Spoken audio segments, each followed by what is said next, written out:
Hello friends, ఈరోజు మనం ఒక పాతకాలం రెసిపీ నేర్చుకుందాం. అదేంటంటే బెండకాయ ఎండ్రోయిల కూర.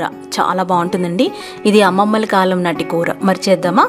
ముందుగా మనం ఎన్ని ఎండ్రోయిలు కావాలో వాటిని ఒక 10 నిమిషాలు నీళ్ళలో నానబెట్టుకోవాలి. 2-3 సార్లు కడగాలి. కడిగిన తర్వాత ఒక ప్లేట్లోకి తీసి పెట్టుకోవాలి. అందులో ఉన్న డస్ట్ అలాగే రాళ్ళు ఏమైనా ఉంటాయి కదా, అవన్నీ పోతాయి. ఇక్కడ నేను ఒక చిన్న టిప్ చెప్తున్నాను.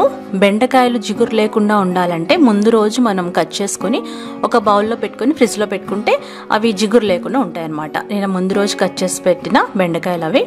ఇప్పుడు ఈ కూరని నేను ట్రెడిషనల్గా అల్యూమినియం దాకలో వండుతున్నాను. ఇప్పుడు దాకలో ఒక 2 టేబుల్ స్పూన్ల నూనె వేసి వేడైన తర్వాత ఫస్ట్ ఎండ్రోయిల్ బాగా వేయించుకోవాలి.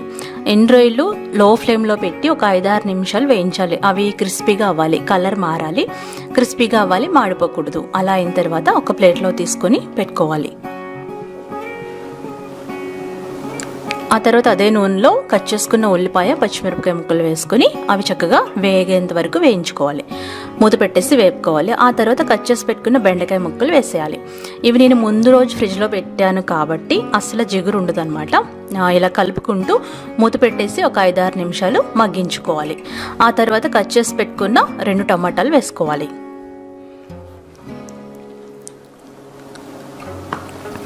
ఈ టమాటాలు వేసుకొని ఒకసారి కలిపేసి మూత పెట్టేసి మళ్ళీ మనం మీడియం ఫ్లేమ్లో మగ్గించుకోవాలి. ఇప్పుడు తగినంత కారం, ఉప్పు, పసుపు వేసుకోవాలి. మా కారంలో పసుపు ఉందండి, అందుకని ఎక్స్ట్రా వేయట్లేదు.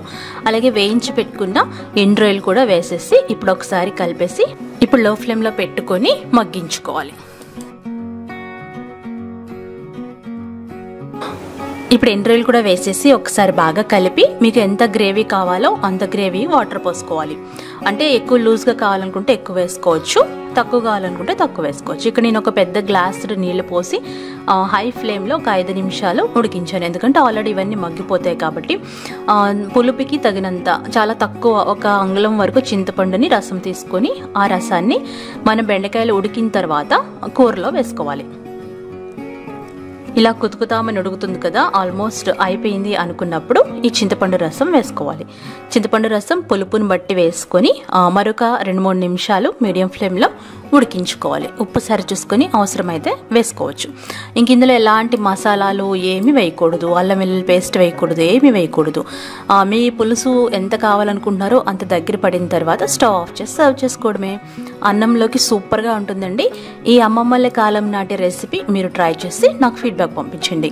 నా ఛానల్ నచ్చినట్లయితే లైక్ చేయండి, షేర్ చేయండి, సబ్స్క్రైబ్ చేసుకోండి.